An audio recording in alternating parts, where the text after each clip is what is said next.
Selamat pagi. Kembali lagi di channel Cilmar. Terima kasih untuk mendengarkan. Kali ini saya akan membahas tentang cara Kaizen ala TWI. Ini merupakan seri Training with Industry yang ketiga.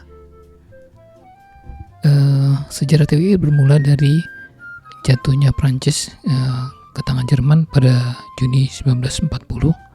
Dari situ Amerika berniat untuk membantu sekutunya di Eropa untuk mengirimkan pasukannya. Untuk bisa mengirimkan pasukannya, istilahnya Amerika juga harus mempersiapkan supaya di dalam negerinya bisa misalnya melakukan produksi untuk mensupport kebutuhan perang. Sehingga akhirnya dibuatlah yang namanya TW Service dan menghasilkan TWI JR, TWI JM, dan TWI JI. Setelah Perang Dunia Kedua, TWI juga digunakan di Jepang untuk mengembangkan Jepang atau mengembalikan Jepang ke ekonomi, ke kondisi ekonomi semulanya. Dan salah satunya didirikan adalah Nihon Sangyokun Renkyokai, Asosiasi Pelatihan Industri Jepang. Saya pun mengikuti pelatihan TWI JM ini di Jepang sebanyak 8 jam kali 6 hari sampai hari Sabtu. Ya, lumayan. Nah, untuk dalam TWI sendiri ada 5 syarat sebagai supervisor, yaitu supervisor bukan jabatan tapi adalah orang yang kepadanya dititipkan bawahan atau orang yang memerintahkan pekerjaan kepada orang lain. Nah, untuk syarat sebagai supervisor itu ada 2 pengetahuan dan 3 skill. 2 pengetahuan itu apa? 1 pengetahuan tentang pekerjaan, yang kedua pengetahuan tugas dan tanggung jawab. Sedangkan 3 skill itu apa? 1 skill memperlakukan orang, yang kedua skill Kaizen, yang ketiga skill mengajar atau memberikan instruksi. Nah, 2 pengetahuan itu adalah 1 pengetahuan pekerjaan yang dimaksud adalah pengetahuan tentang pekerjaan itu sendiri, misalnya tentang materialnya, mesinnya, peralatannya, proses kerjanya, dan teknologi yang digunakan. Sedangkan yang kedua pengetahuan tugas dan tanggung jawab itu terkait dengan kewajiban dan wewenang sebagai atasan, terus juga pengetahuan tentang kebijakan perusahaan, peraturan umum pekerjaan, dan lain-lain. Sedangkan 3 skill, 1 skill mengajar dan memberikan instruksi. Nah, ini sudah kita bahas dalam TWI JI pada video yang lain. Yang kedua adalah skill memperlakukan orang. Ini suatu skill yang berguna untuk bekerja sama dari bawahan sehingga bisa memperlancar hubungan antar manusia dan juga untuk mencari memecahkan masalah. Sedangkan yang ketiga adalah skill Kaizen, ya, melakukan penelitian di pekerjaan untuk mempermudah sehingga kelaknya pekerjaan itu bisa dilakukan lebih efisien.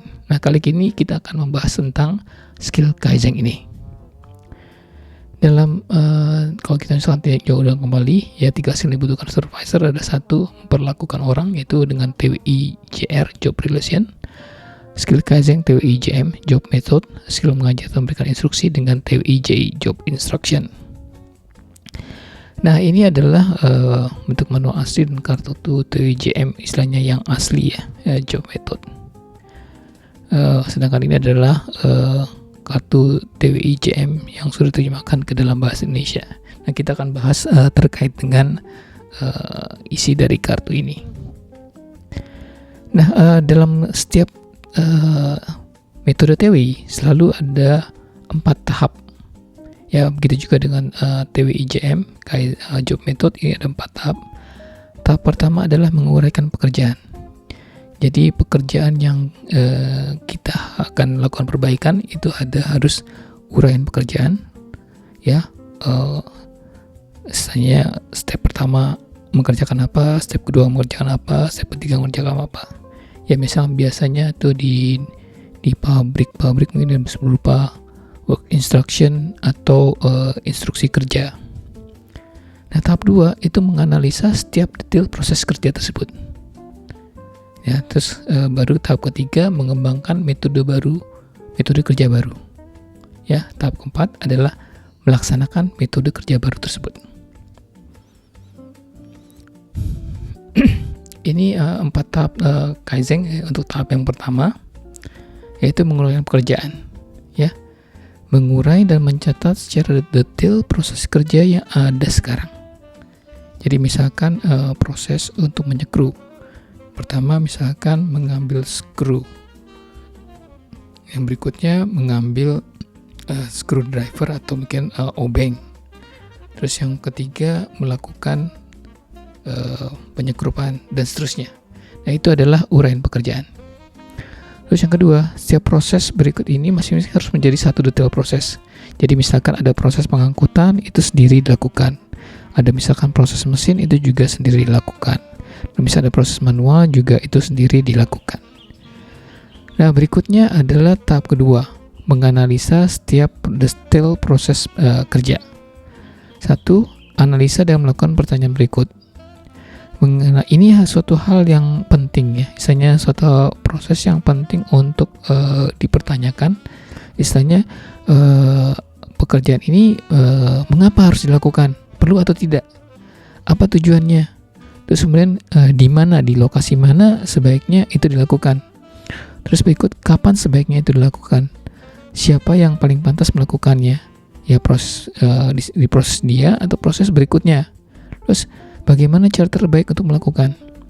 Nah, pertanyaan-pertanyaan ini penting untuk istilahnya kita kelaknya bisa melakukan kaizen. Ya. Yang kedua, pada saat yang bersamaan lakukan analisa berikut tentang materialnya sendiri, terus kemudian mesinnya sendiri, fasilitas lain, layout dan lain, gerakan terkait keselamatan dan lain-lain. Nah, tahap ketiga istilahnya adalah mengembangkan metode kerja baru. Ya, satu ini terkait dengan yang kedua, yang sebelumnya tadi ya tahap kedua, di mana apabila sebenarnya pekerjaan itu tidak perlu dilakukan, ya kita bisa menghilangkan detail prosesnya kerjaan tidak perlu. Ini bisa disingkat dengan E atau elimination. Ya, jadi ini yang paling penting diantara yang lain. Ya, kalau misalkan bisa dihilangkan, itu dampaknya akan besar.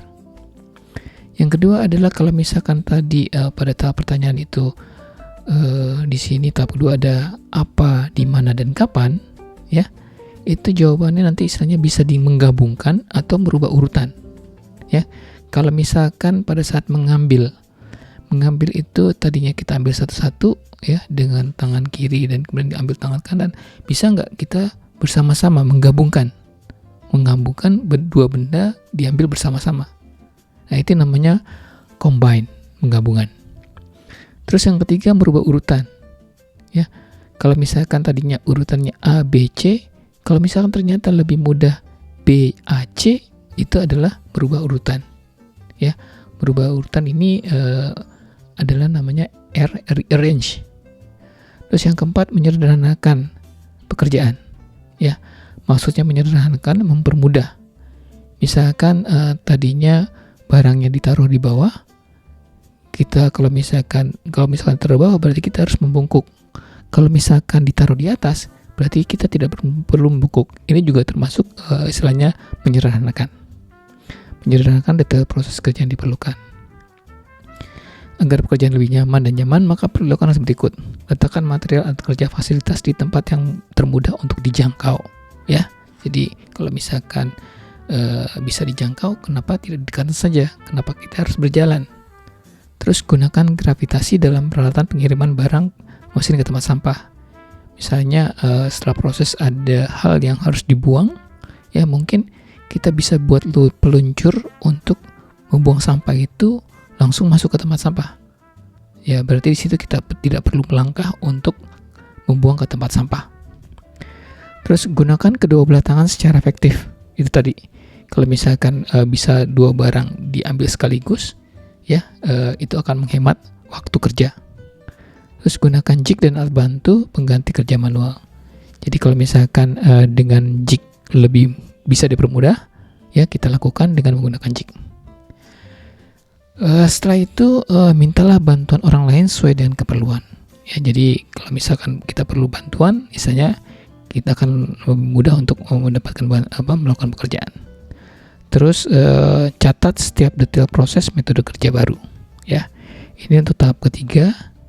Terus tahap keempat adalah melaksanakan metode kerja baru. Nah, ini juga bukan suatu hal yang mudah dilakukan. Misalnya walaupun sudah dilakukan metode kerja baru, kita perlu misalnya melaksanakan hal tersebut. Ya, satu, membuat paham atasan tentang metode kerja baru. Ya, kita juga perlu dapat persetujuan dari atasan bahwa kita ingin melakukan perubahan cara kerja. Yang kedua, membuat paham bawahan tentang metode kerja baru. Kita juga perlu misalnya meminta pemahaman dari bawahan agar pekerjaan baru itu dilakukan sesuai dengan cara yang baru. Karena biasanya manusia agak enggan untuk merubah kebiasaan. Contoh misalkan orang mandi. Ya, kalau misalkan dia mandi biasa menyiram dari bawah, mungkin akan kurang terbiasa untuk merubah menyiram dari atas. Terus yang ketiga, mendapat persetujuan akhir dari bagian terkait, yaitu bagian K3 tentang keselamatan, bagian quality assurance tentang masalah kualitas, bagian production control untuk masalah kontrol produksi, bagian accounting untuk apabila ada kebutuhan pengeluaran tambahan.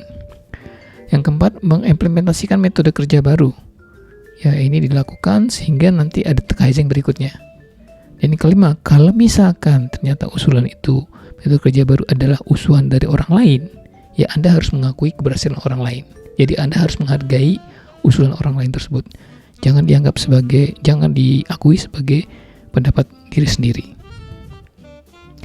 Nah, itu yang bisa saya sampaikan terkait dengan cara Kaizen ala TWI. Ya, sebenarnya mudah, ya. Tinggal kita mau melakukannya atau tidak. Ya, jadi Kaizen bukan suatu hal yang sulit. Terima kasih telah mendengarkan. Sampai di sini.